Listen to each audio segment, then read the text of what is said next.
BBC news আন্তর্জাতিক সংবাদে আপনাকে স্বাগতম। শুরুতেই সংবাদ শিরোনাম, এরপর বিস্তারিত। ইরানের নিরাপত্তা বিষয়ক উপপ্রধান আলীরেজা বায়েতু নিহত। ঐতিহ্য ভাঙছে আমিরাত, ঈদের জামাত নিয়ে কড়া নির্দেশনা। নিজেকে ইরানের মুক্তিদাতা হিসেবে তুলে ধরার চেষ্টা নেতানিয়াহুর। বিশ্বকে কড়া হুঁশিয়ারি দিলেন ইরানের পররাষ্ট্রমন্ত্রী। এতক্ষণ শুনছিলেন সংবাদ শিরোনাম, এখন বিস্তারিত। আপনি যদি মুসলিমদের পাশে থাকতে চান তাহলে ভিডিওতে লাইক করে চ্যানেলটি অবশ্যই সাবস্ক্রাইব করে দিবেন এবং কমেন্টে জানিয়ে দিবেন আপনার মূল্যবান মতামত। এখন বিস্তারিত। ইরানের নিরাপত্তা বিষয়ক উপপ্রধান আলীরেজা বায়েতু নিহত। ইরানের সর্বোচ্চ জাতীয় নিরাপত্তা পরিষদের উপপ্রধান আলীরেজা বায়েত নিহত হয়েছেন।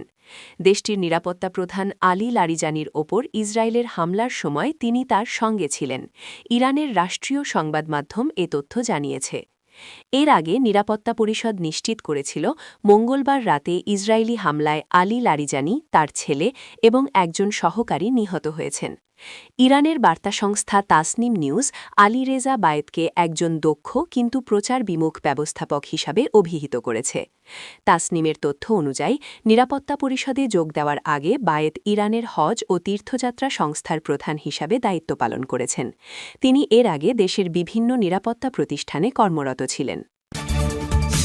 ঐতিহ্য ভাঙছে আমিরাত, ঈদের জামাত নিয়ে কড়া নির্দেশনা। মধ্যপ্রাচ্যে উত্তেজনার মধ্যে আসন্ন ঈদে সতর্ক অবস্থানে থাকতে চায় সংযুক্ত আরব আমিরাত। দেশটির general authority of Islamic affairs ঐতিহ্য ভেঙে খোলা মাঠে ঈদের জামাতের নিষেধাজ্ঞা দিয়েছে, জমায়েতও নিষিদ্ধ করা হয়েছে। কর্তৃপক্ষের বরাতে গালফ নিউজ জানিয়েছে, খোলা মাঠ বা ঈদগাহে নামাজ আয়োজন করা হবে না এবার। শুধু মসজিদের ভেতরে হবে ঈদের জামাত। এই সিদ্ধান্ত সারা দেশে কার্যকর থাকবে। ঐতিহ্যগতভাবে খোলা স্থানে ঈদের জামাত আয়োজন করে আমিরাত। অনেক ক্ষেত্রে খোলা মাঠ বা ঈদগাহে অনুষ্ঠিত হয়ে থাকে, তবে এবার সেটিতে নিষেধাজ্ঞা দিয়েছে দেশটির সরকার। সংশ্লিষ্ট কর্মকর্তারা জানান, নামাজের সুষ্ঠু ব্যবস্থাপনা এবং জননিরাপত্তা নিশ্চিত করতেই এই পদক্ষেপ নেওয়া হয়েছে। ফলে মুসল্লিদের নিজ নিজ এলাকার মসজিদে গিয়ে নামাজ আদায় করতে হবে। কর্তৃপক্ষ আরও জানিয়েছে, দেশের সব মসজিদ ঈদের জামাত আয়োজনের জন্য প্রস্তুত রয়েছে।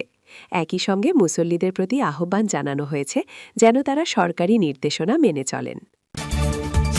নিজেকে ইরানের মুক্তিদাতা হিসেবে তুলে ধরার চেষ্টা নেতানিয়াহু। ইসরায়েলি বাহিনী ধারাবাহিকভাবে ইরানের নিরাপত্তা নেতৃত্বের শীর্ষ ব্যক্তিদের লক্ষ্যবস্তু করে অভিযান পরিচালনা করছে। সম্প্রতি লারিজানি এবং সুলাইমানির হত্যাকাণ্ডকে ইসরায়েলি কর্তৃপক্ষ গত ২৮ ফেব্রুয়ারি যুদ্ধের প্রথম দিনে সর্বোচ্চ নেতাকে হত্যার পর সবচেয়ে গুরুত্বপূর্ণ আঘাত হিসেবে বিবেচনা করছে।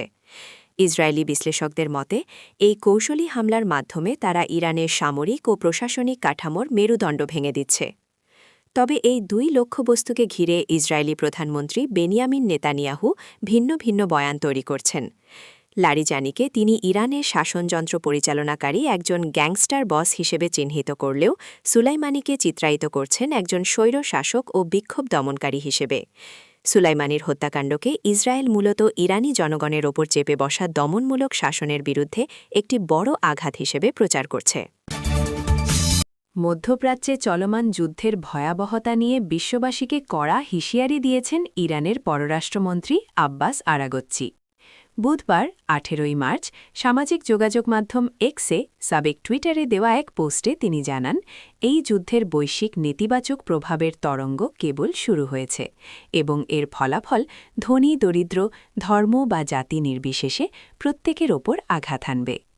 তিনি মনে করেন, কোনো নির্দিষ্ট গোষ্ঠী বা রাষ্ট্র এই সংকটের প্রভাব থেকে মুক্ত থাকতে পারবে না। নিজের এই বক্তব্যের সমর্থনে আরাগচ্চি যুক্তরাষ্ট্রের জাতীয় কাউন্টার টেরোরিজম সেন্টারের পরিচালক জো কেন্টের পদত্যাগপত্রের একটি অনুলিপিও প্রকাশ করেন। মঙ্গলবার ১৭ মার্চ জো কেন্ট তার পদ থেকে ইস্তফা দেন। পদত্যাগপত্রে কেন্ট স্পষ্টভাবে উল্লেখ করেন যে তিনি তার নৈতিক বিবেক থেকে ইরানের বিরুদ্ধে চলমান এই যুদ্ধকে সমর্থন করতে পারছেন না। তার মতে, ইরান যুক্তরাষ্ট্রের জাতীয় নিরাপত্তার জন্য কোনো আসন্ন হুমকি ছিল না।